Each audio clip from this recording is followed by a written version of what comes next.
Hello mga kakongyan! Kamusta kayong lahat guys? So, bago ako pupunta ngayon at magsundo sa aking alaga, isi-share ko muna sa inyo yung aking experience sa pagkuha ko ng HSBC account dito sa Hong Kong. And kumuha ako sa Tsuen Wan West Station, doon ako nagkuha sa branch nila ng HSBC. Pero hindi naging madali yung pagkuha ko mga mi. Yung iba kasi napakadali lang silang kumuha ng bank account nila dito sa HSBC. Pero yung sa akin, inabot ako ng ilang araw. Okay. Kasi nga, hindi naman ako na-approve yung application ko through online doon sa pagkuha ko ng araw na yon. At hindi din ako ang nag-fill up ng mga application doon sa cellphone ko. Ang gumawa lahat is yung nag-assess. Kung sinabit na yung application, nakalagay doon, on process pa siya. So, kailangan ko daw mag-wait ng 3 to 5 working days. Tapos, mag-i-email lang daw sila sa akin. So, yun nga, after ilang araw, hindi ko napansin na mayroong in-email sila sa akin doon sa aking Gmail dahil puno na pala yung mga inbox ko, mga B.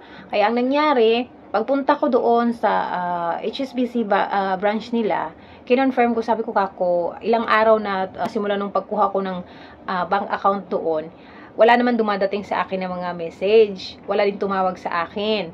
Kaya sabi ko kako, pwede ko bang i-check kung nandito na yung ATM ko. So luckily, nandun na yung ATM ko. Okay na siya.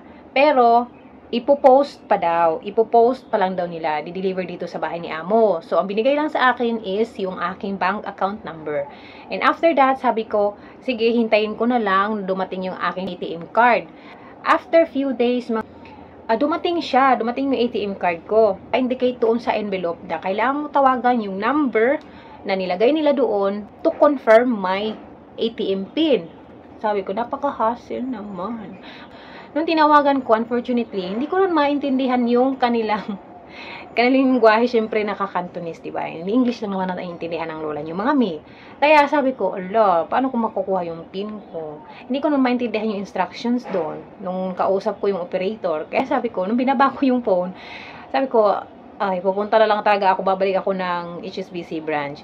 Ayun, sabi ko, ipapareset ko na lang yung PIN ko. Tapos yun, inasikaso naman, wala pa yata 10 minutes nung nireset yung PIN ko. Ang matagal lang doon is yung pagpila ko.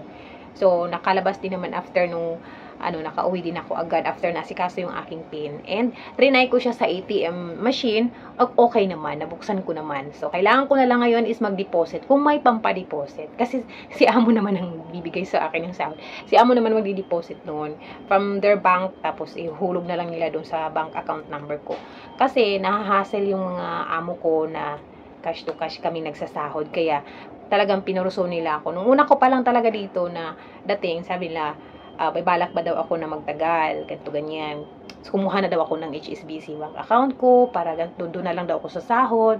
So, wala na ako maraming sinabi mga baby, which is, okay din naman na ganun, para kahit pa paano, hindi ko na kailangang hawakan ng cash yung pera ko, yung, alam mo yung hindi mo agad siya magagastos basta-basta, kasi nasa bangko mo naman.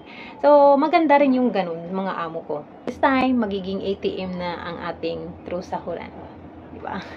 So, yun lang mga vida. That's all for today's video. Thank you for watching.